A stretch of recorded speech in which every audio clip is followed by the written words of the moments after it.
In fact, the system is quietly funded by failure. This is Tammy Scudder. She founded 4 organizations that give justice-impacted women what nobody gave her, a real path back. I knew something needed to be done. When a woman walks out of prison, we need a safe place to sleep. We need a resume that doesn't immediately disqualify us. It's just hard to remove that barrier. You're not your worst decision because you survived what was missing. Those powerful systems are built by the people who had to survive without them.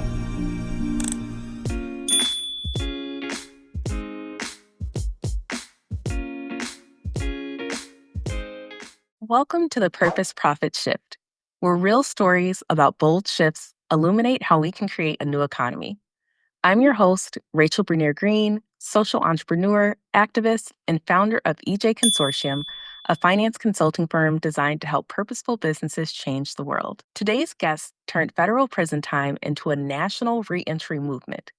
Tammy Scudder served time for wire fraud, and instead of hiding from that chapter, she built an entire ecosystem around it. She's the founder of Indiana Reentry Corporation, creator of the POWER framework, and the architect behind Workforce Navigator, a fair chance hiring tech platform that's rewriting how workforce boards connect justice-impacted women with employment. She's also a 2026 CXO 2.0 Business Leadership Excellence Award nominee.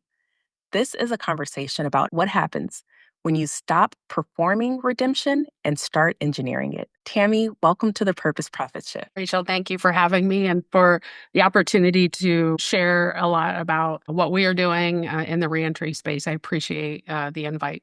Of course, as I was sharing before the episode, some of the work that you're doing in the reentry space, it coincides with a lot of the work I did with my previous business, and so I've seen firsthand the impact that your work can have, and I'm really excited to share that with other listeners today, so they can learn how they can be a part of this much needed change. Awesome. Let's enlighten them. I'm happy to do so. Yes. So most founders that, I talk to, they talk about their aha moment, and it usually happens at like a conference over coffee or, on vacation. And yours actually happened while you were in federal prison. So take us back to the moment that you realized that the system you were inside of was actually broken by design. Well, it didn't take long, and I don't know that it was a single moment necessarily. It was kind of um, it was kind of slow and kind of accumulating. I watched women, smart, capable, resilient women, complete their time, walk out the door, and I wondered what happens next, and do they have the documentations they need? How do they know what they're going to do? Right. Do they have a job? Do they know that they're going to be able to do the job that they did before they were incarcerated? Or is that job even available to them anymore? Some of them have been in for decades. Do they have access to their birth certificate, their social security card, their driver's license? All of those things are documents that are necessary to rebuild your life on the outside. And there's nothing done on the inside to prepare for that. And if you don't have those documents, you're stuck, trying to figure it out on your own once you're on the outside. And so there's no bridge really between who we were on the inside and who we're supposed to become on the outside. So we're left to just kind of figure it out. And what struck me wasn't just the absence of support, it was the design of that absence. So the system was built to process people, right? Not to rebuild them. So it counts beds and sentences, not outcomes. Let's face it, nobody inside the facilities or the machines had a financial stake in whether a woman thrived when she left. In fact, the system is quietly funded by failure, in all honesty. So when we come back, there's a bed waiting and a budget line that goes with it. So, the system is built on failure. And the moment that I knew I had to build something was when I realized that no one was coming to save us and to do that for us. Not because people didn't care, but because there was no architecture for caring. And I had spent 30 years in the corporate world building financial structures and architecture. So that's all I knew how to do. So I built it, and that's what I did. I love that. And it's such an important takeaway that the system is funded in many ways by failure, and Mhm. that there are many individuals and organizations, companies that financially profit from that failure. They profit from recidivism when people who have previously offended re-engage in criminal behavior and land back in the justice system. And so, to your point, the scaffolding, there is not a similar system in place for to support people with those documents, with job placement, with thinking through, especially if you've spent, decades inside, the world looks different when you get out. Like, how do you adjust to all of the things that have changed while you're inside, on top of all of the barriers that you have when it comes to finding housing or employment? Yeah, and we expect people to just pick up where they left off, when Right. they get back out into the real world, but we don't give them the tools and the support necessary on the inside to be able to do that. And so the likelihood of failure is so high. Yeah. And again, it's built on the profit systems and not the rehabilitation systems that are truly needed. Consider someone that maybe has been in for 2 decades or even a decade. If Yeah. you think about how fast technology has changed just over the last 2 years or even 6 months, can you imagine how deprived this individual is gonna be when they come back out into the real world and gonna be faced with all this technology and not gonna know what to do with it or how to use it Yeah. because they've not been given that opportunity to be trained or even have access to that technology when they were incarcerated. That's just one of the many gaps, that are just those are just brick walls and barriers that have to be broken down. Society doesn't necessarily recognize those or know those barriers exist unless people like us who were previously incarcerated talk about it and share those experiences with the general public so that they're aware of it. Yeah. And what would you say when you, entered the halfway house and you were trying to re-enter the workforce? You mentioned you had 30 years of corporate experience behind you. What was the most shocking barrier you encountered that most people wouldn't even think about? I would say a job. I had 30 years of corporate finance experience, leadership and HR experience. I was a controller. I understood spreadsheets, systems, compliance, leadership, human resources, all of it. And I couldn't get a job. I couldn't open a bank account. Every time I opened a bank account, within a few weeks to a month or so, it got shut down. So simple things that allow an individual to function in society Yeah. or I was, and I know others are as well, we were discriminated against because of our background. And I understand I guess, the judgment against it, but at the same time, we've paid our debt, we've been judged already, and we've done our time. Why not have that conversation and understand the whole story and the whole picture Yeah. and take a step back and realize that people deserve a second chance. Yeah. And not everyone is gonna By the worst thing that yeah, not everyone is gonna be deserving of a second chance, obviously. But those who are trying to do better and who recognize and have accepted and taken accountability for what they've done, I think it's worth it organizations and other individuals to be open to and receptive to giving those second chances and at least having that conversation to listen and say, this is against what we do. However, I will give you a chance and this is what I can do for you. A bank account is a simple thing. One very thinks. necessary thing. But when you have a wire fraud charge, banks aren't so willing to give you a second chance. Again, I understand. But at the same time, be open to the perspective and to the circumstances behind what happened, and also understand and recognize that you have accepted responsibility and taken, and done your due diligence to, make it right. Yeah, I think the banking one is so critical. I remember the number of times that I had to help team members that I'd hire who were reentering citizens, where I had to help them set up a bank account, or I even had instances where people, because they didn't have bank accounts, we gave them checks, and then they had the police called on them when they tried to cash the Yeah. checks that they earned by showing up at work, and just how defeating that can be for Yeah. someone who, has paid their debt and is putting everything into trying to turn their life around when they are treated as if they can't do any better Mhm. at every turn. And then we also add the burden of we expect them to do better while dealing with all of this Yeah. And, standing in the way of, any opportunity they have to thrive. right. And, it's just, another barrier is, the workforce. So you expect individuals to have a job, right? To gain some of their freedoms back, but you don't prepare them to have a job, and you have barriers in the way that prevent them from having a job. So, background checks, for instance, you have a Right. check the box. Do you have a criminal background? Yeah, you do. Okay. Well, Mhm. most cases you're not even going to be considered if you check that box that you have a background. And you know what I mean? It's just a bias. That's just how it is. And I mean, it is getting better, but again, it takes recognition, and it takes the government, and it takes organizations to also recognize that not everybody is a bad person. You may have done something stupid, but everybody does something stupid. There may have been situations or circumstances that led up to what you did. And it may or may not have been your fault. It may or may not have been your choice. It may have been generational. It may have been how you were raised.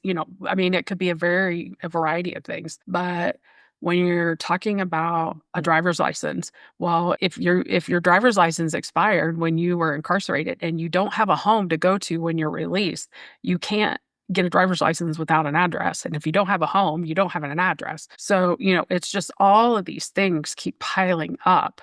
And then eventually you just give up, and you're like, what's the point? And then you fall back to your old ways, and then you end up in trouble again, and then you end up back where you were. So it's just a constant cycle. And at some point, government has to recognize that we can stop this. They just choose not to. I mean, let's just call it what it is, really. I mean, they know, they just don't want to fork out the money that it takes to truly remove or reduce recidivism the way that it should be done. And they know this. They just don't do it. That is so true. And most people do not realize it. That was one of the things with my previous business that the reason we set out to do this work is because we've seen the changes people can make in their lives when they were given a chance. And I think it's also important to raise that it wasn't charity work. Right. Yeah. This wasn't something that we did just because like it made us feel good or a pat on the back. Some of the best employees that I ever had were people who had been Mhm. previously incarcerated and who no one else would give them a chance. And they were essentially fighting for their lives every time they showed up to work Yeah. because they knew what they had to lose. And something that, obviously we're very careful to never take advantage of. But, these were strong employees that it was crazy to me that no one else was even willing to give them a shot. Yeah. Fair chance hiring, it is evolving. And, here's the problem that most employers don't realize that they have. They say, we consider applicants, with records, and their HR system auto screens those applicants out before a human ever sees the Mhm. resume, right? So the software Right. does the discrimination so that the hiring manager never has to. Yeah. The platform that I created as part of this whole ecosystem is called Workforce Navigator. And one of the biggest reasons that I built that is for this very reason. So it Yeah. bypasses that entirely. And we start with the job itself and not the applicant. And what does this role actually require you to do while you're in this position? Right. So, what are the specific tasks, the physical requirements, the clearance, the needs of it? And once we define the job by its actual functions, then we're able to match against the skills. And that includes skills built during incarceration, right? Yeah. So, food service, logistics, inventory management, peer counseling, leadership inside of a facility. Those are real transferable, marketable skills that disappear in a traditional resume because nobody knows how to translate them. So Workforce Navigator auto generates a skills based resume that translates that Oh, that's so experience cool. into employer language. So it includes the EEOC aligned individualized assessment frameworks so that employers know exactly how to evaluate a record legally based on the nature of the offense, the time elapsed, and the relevance to that specific job, rather than just across the board. Nope, you have a record. I'm sorry, we can't even look at you. Exactly. And the result is, a significant reduction in the hiring bias friction, and then we establish an industry standard for hiring justice impacted individuals. Yeah. Nobody has that right now because nobody knows how to do it. But now we have a system that's automated and does that for them. And in the same time, it flips the script really on hiring for it's a system for individuals, not a system for organizations. So it flips the script and it puts the benefit in the hands of the individual and their skills, not to the benefit of the employer and what they're seeking as far as a job opening. So a lot went into that. About 6 months worth of me building it. And, I was able to do that with my own HR, payroll, compensation background, as well as my own lived experience for sure.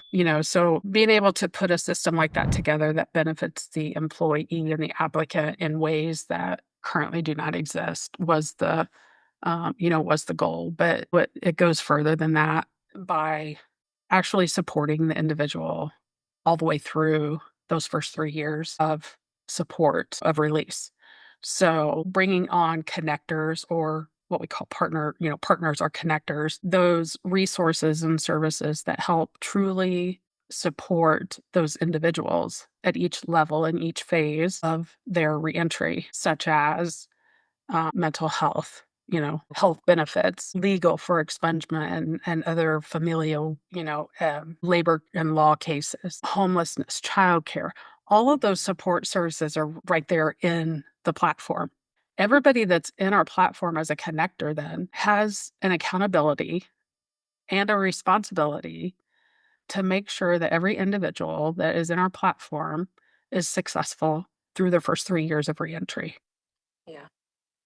And what that does is it says, if we give individuals the true support and services that they need, recidivism would be less than 10%. If we can do that, and if we can show that, that gives us a platform and the data to support funding for success, right? Which is grant funding. So we all benefit from data that supports grant funding for individuals that are tracked consistently for a whole 3 years, because we are all responsible for that one individual. So that's the difference between Workforce Navigator versus a regular job board, so to speak. Is it a job board? Kind of, but it's so much more than that. Much more. And love that you pointed out the difference that this kind of critical 3-year period can make when we have these conversations, like you said at the top of the podcast, where if people really wanted to solve the problem, quality jobs and wraparound support to help people get through those first critical years after reentry, the data already backs it up. Like, we Yeah. know it works. Right. So it's just a matter of doing it and building systems that make it easier for people to engage and raising awareness about the need for this work. And so you mentioned that the ecosystem, if you will. So you have the Indiana Reentry Corporation, which is a nonprofit. You have Workforce Navigator, but you also have Reclaim 52 and Drop the Red Cape. So, can you walk me through those other components of the ecosystem and just kind of explain why solving this problem required multiple entities kind of attacking things from different angles? Yeah. So, I built all of these entities, I guess you could call them, because I didn't plan them by any means. They just kind of evolved as I evolved and as I healed myself. So you can kind of think of them as I was going through reentry. These are the things that I needed. Mm. And knowing that I lived with other women for 8 months, I know what they needed as well. So what I built wasn't just for my own needs, it was also knowing what their needs were as well. And I was building what I needed to heal, basically, but it was also what I planned on implementing as part of the curriculum and the programming for Indiana Reentry Corporation. So, Indiana Reentry Corporation was the very first thing that I established once I got out. So, once I was released from prison, that was in like December 27th. And by April, I had already founded Indiana Reentry Corporation Wow. because I was so infuriated by the Yeah. process and by the system that I knew something needed to be done. So that's how Indiana Reentry Corporation kind of evolved. Reentry just fails and in at least Yeah. 4 simultaneous dimensions, and they didn't happen one at a time, I guess. So when a woman walks out of prison, we need a safe place to sleep. Right. We need mental health support. We need a way to rebuild relationships with our children. We need a resume, and that doesn't immediately disqualify us. We need an identity that isn't defined by our record, and we need the internal resilience to survive all of that at once. Yeah. So, I guess one organization would have to choose which dimension to prioritize. Right. So, and I refused to choose because that just wasn't an option.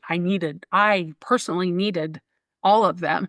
So I was living reentry out loud. So it was really my own virtual reentry going live as I was building essentially. And so Indiana Reentry Corporation actually just holds the mission, right? The nonprofit infrastructure, the community trust, and the wraparound services. Workforce Navigator is the tech layer of it. So it solves the employer side problem at scale without relying on relationships or charity, right? Reclaim 52 is that we're going to actually start piloting here pretty soon in a few states. And it's really the 52-week journey through life coaching programs of mindset, identity, relationships, and professional thriving. And then from that professional thriving piece, that leads right into Workforce Navigator at the end Okay. and setting up that profile and getting ready for work. And then hopefully, um, having actual interviews prior to release and ready for a stable job within just a few weeks after of reentry. It's a game changer. Drop the red cape. Well, let me back up. Empower Her actually is the curriculum for it's the curriculum and the framework for Reclaim 52. Power is purpose, overcome, wellness, empowerment, and resilience. Mm. And everything that I've built digitally, curriculum for coaching program, everything is developed around that framework Okay. because I feel like life itself is evolved around all of those elements. And one way or another, no matter what you're in, whether you're reentry, whether you're in leadership, whether you're a mom, whether you're a veteran, all of those elements can be structured in a way to help you heal and move forward and do so in an authentic way, right? So all of that then once all it's kind of like a pipeline, right? So you go through Reclaim 52 and then you rebuild and you thrive by going through the Workforce Navigator and you're using Indiana Reentry with the wraparound services and support. Then you're stable, you're an alumni, you kind of help pull others along with, being a mentor and a coach. And then now you're a leader, right? Drop the Red Cape is an executive leadership program. And Drop the Red Cape is kind of upstream, but it's for women who maybe haven't hit the justice system yet, but are wearing the same mask that eventually breaks people, which is essentially how I ended up where I was, right? Yeah. I was that person wearing a mask, wearing that red cape, trying to be everything to everyone. I was doing everything to perfection. Couldn't say no, didn't have boundary, all of those things that weigh women down. And now I teach them how to lead authentically without doing all that. That's powerful. So it is a system, but it's a rebuild essentially, right? So it's the rebuild that I needed from from release to reentry to power to reclaim to workforce and to leadership. I've had to rebuild my own foundation and my own system, so to speak, to get back to where I was before, but in a much different way and a much different viewpoint. Leadership now looks way different than it did 5 years ago.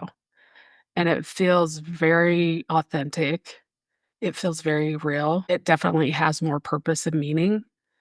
And it's it's more meaningful for sure. I'm not just walking through life pretending to be somebody that I'm not. I'm actually walking through life as someone who has been through literally hell and back, I feel like, but have been resilient enough to rebuild it and rebuild it in a way that is not just better for me, but it's better for those who have been down that same path.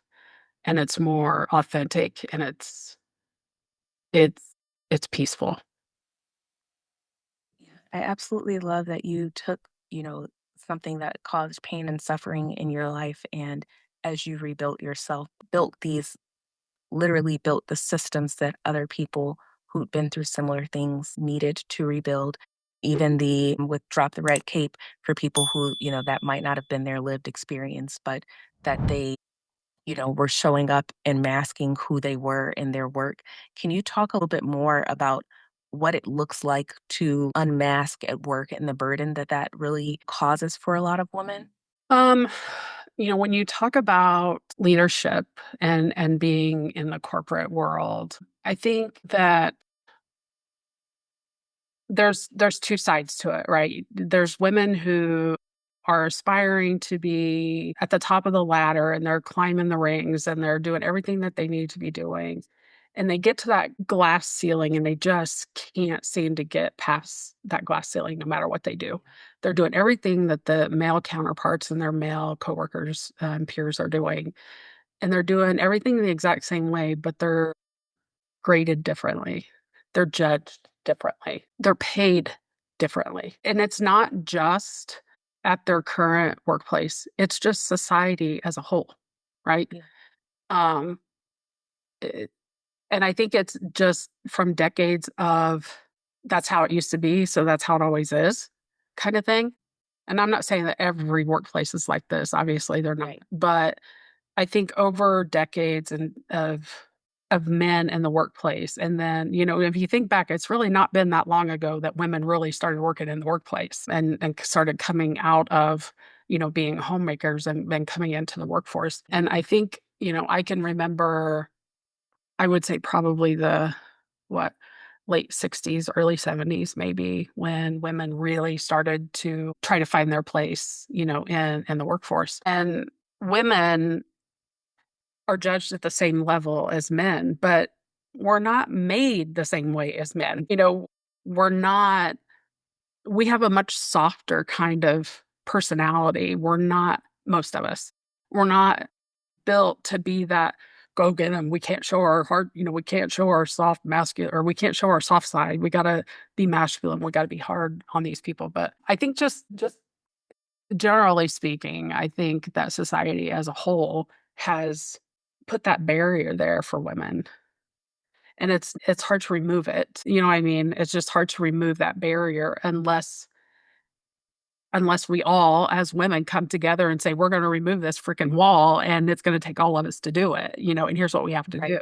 I think that's the barrier that we all face as women. One of the things that I really wanted to ask you about is because you're building, a nonprofit, but you're also building a tech product. How do you think about, you know, balancing revenue models when your mission is really justice oriented and a large portion of your market is people that the economy in many ways has just kind of thrown away? Why did you decide to? I know you built a tech product for the need, but how do you balance all of these different components?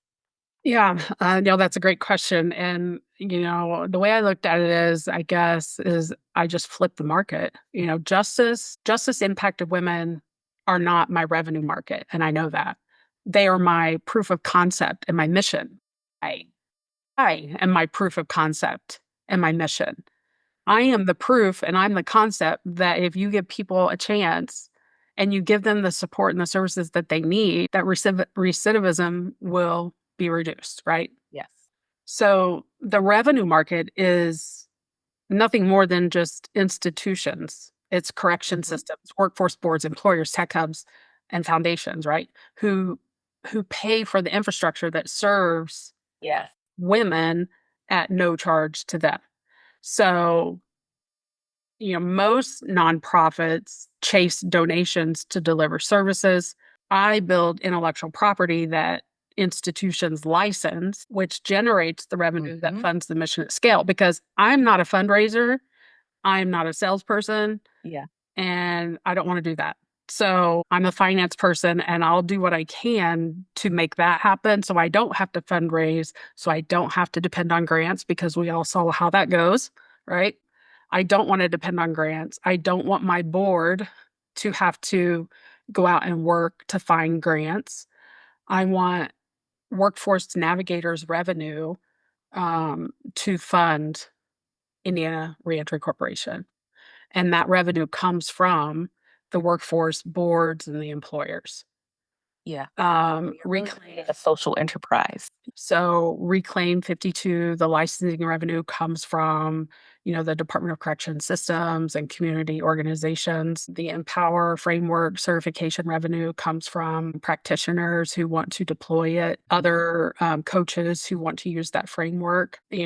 Ultimately, the women pay nothing because one, they can't afford to, right? The institutions that have a stake in reducing recidivism and filling those workforce gaps and accessing those WOTC credits, they fund the model.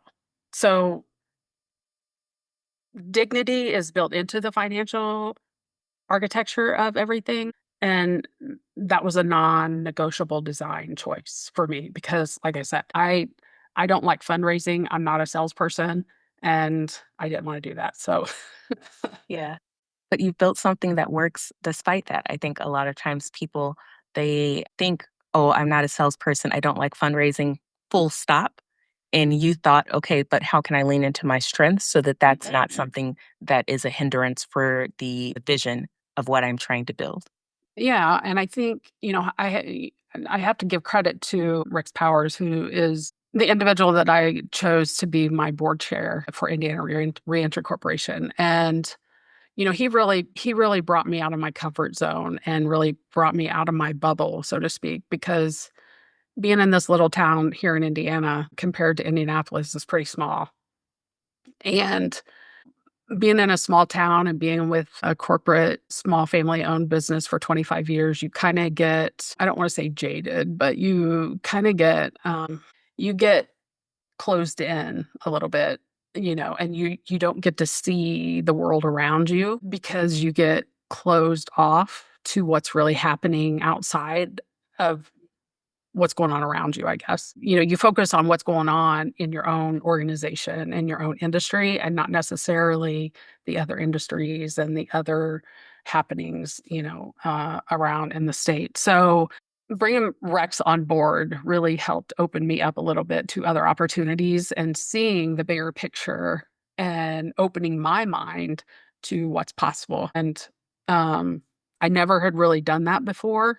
And I think just not having a path already established on what I was gonna do really helped with that, and, I mean, I had a whole world in front of me of not knowing what I was gonna do, and when I say I really did not know what I was gonna do, I did not know what I was gonna do.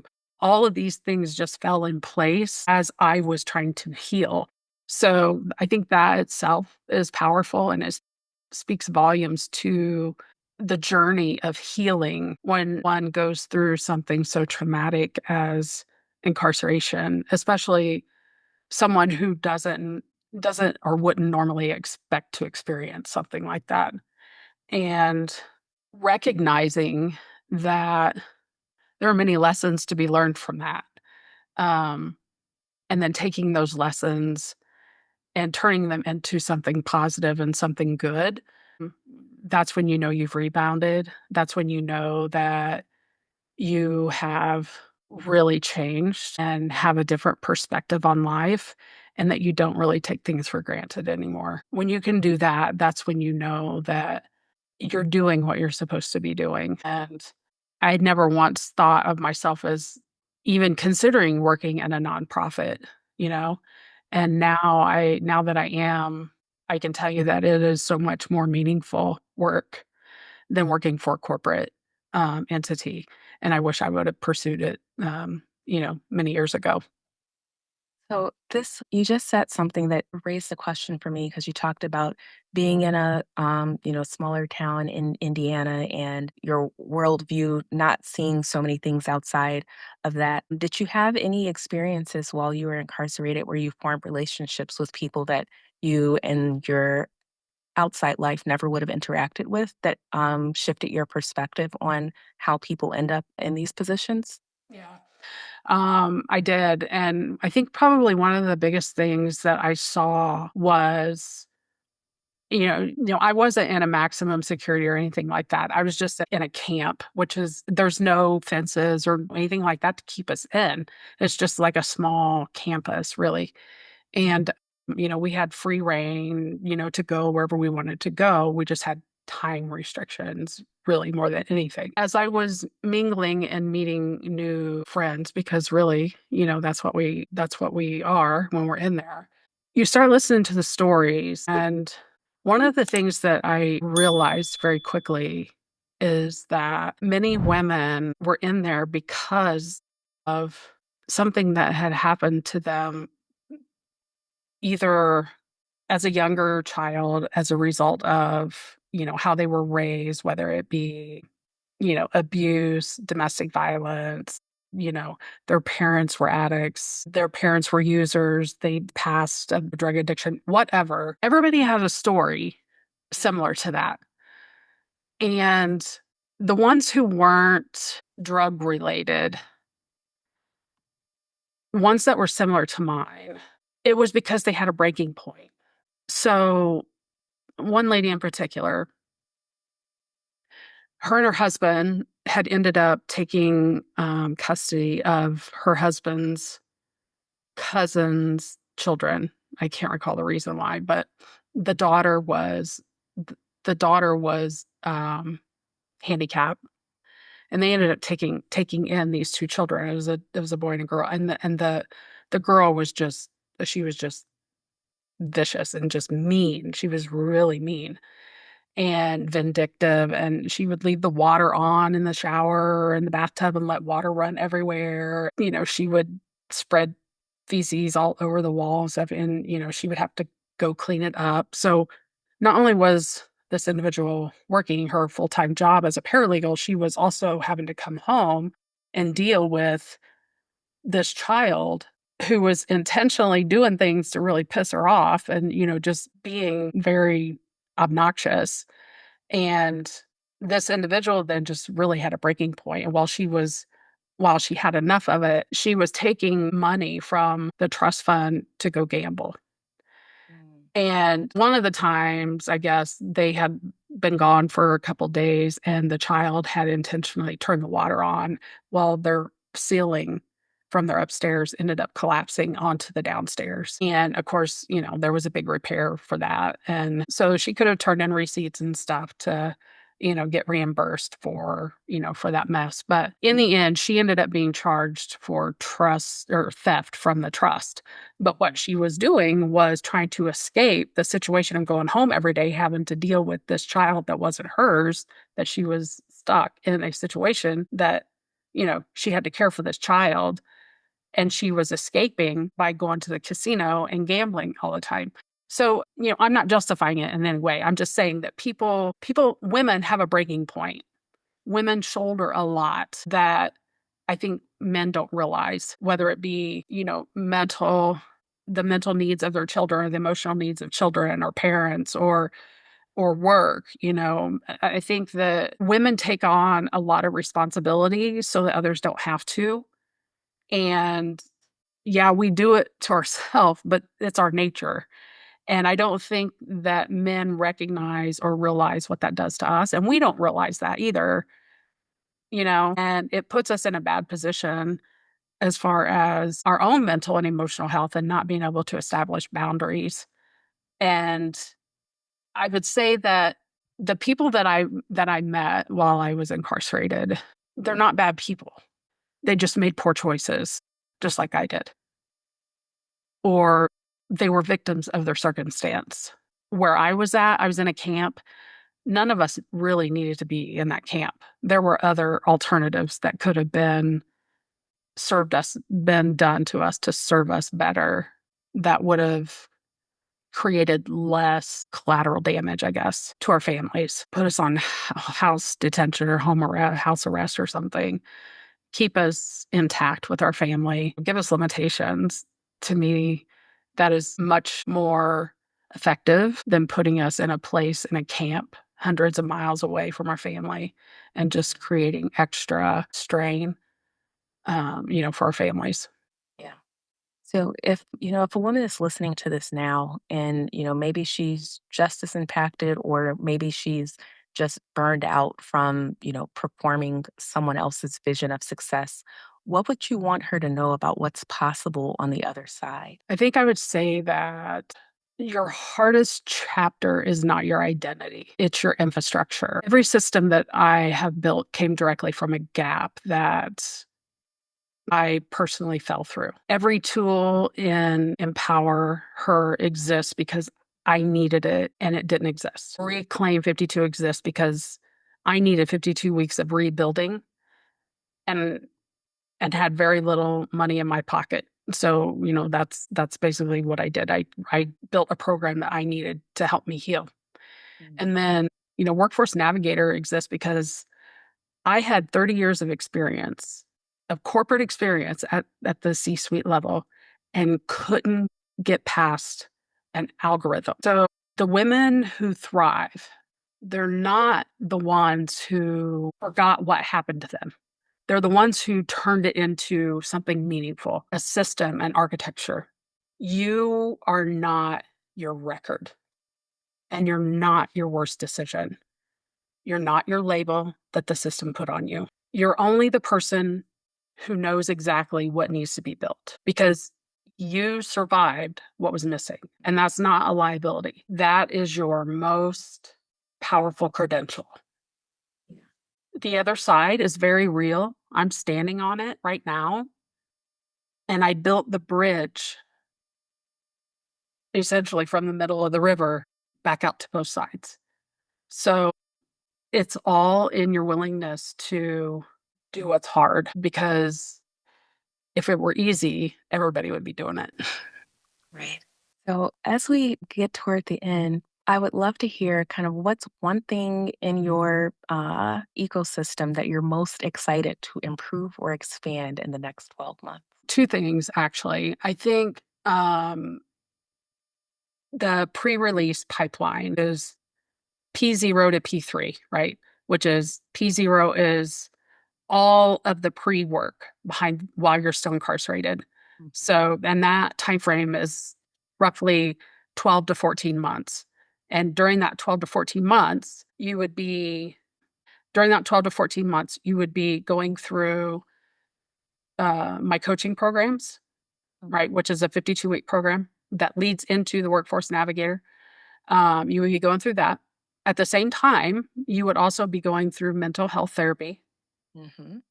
which includes cohort, BT, DBT, that kind of thing, and individual. So it would be like cohort 1 week and then individual 1 week, and it would be peer led. So those are all simultaneous.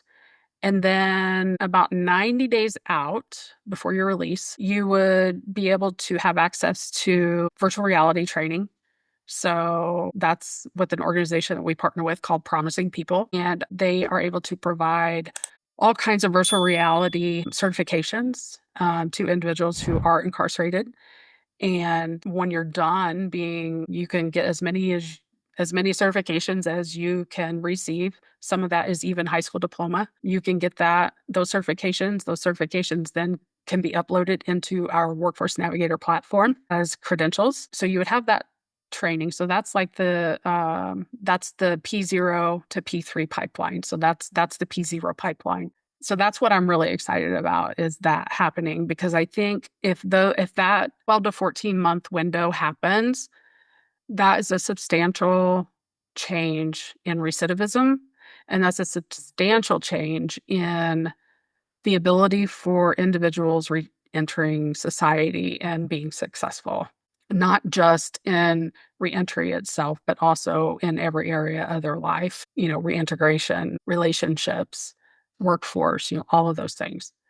The other thing that I'm excited about and would like to see is I call it day 30 guarantee, which is when an individual leaves incarceration and they walk out. I think it's important and I think it's imperative that they have their digital backpack, which is their social security card, their birth certificate, and their driver's license and or their state ID. And along with that, they're already signed up for their SNAP benefits or their Medicaid, so that there's no lapse in their mental health coverage, as well as their group health coverage. If they've got those 5 things when they walk out the door, they are more than halfway to success, because that knocks down about 60% of the barriers that people have coming out of the gate. So those are the two things that I'm super excited about um, happening in the next 12 months. If those 2 things happen, I'll be ecstatic. As you should be, Yeah. because that's really powerful work. So, for everyone listening, that was Tammy Scudder, founder of Indiana Reentry Corporation, creator of the inPOWER framework, and proof that the most powerful systems are built by the people who had to survive without them. If her story moved you, share this episode with someone who needs to hear that their hardest chapter doesn't have to be their defining one. You can connect with Tammy at indianareentry.org and droptheredcape.com. And if you're a business owner rethinking what doing good actually looks like in practice, that's exactly what we do here every week on the Purpose Profit Shift. As always, if this conversation resonated with you, would love for you to subscribe to the Purpose Profit Shift wherever you listen to podcasts. We've got episodes dropping regularly with more visionary founders and change makers who are reshaping how business gets done. And if you found value in today's episode, leave us a rating and review. It helps other value-driven leaders find us. Until next time, keep leading with intention, scaling responsibly, and building businesses that matter. I'm Rachel Bernier Green, and this is the Purpose Profit Shift.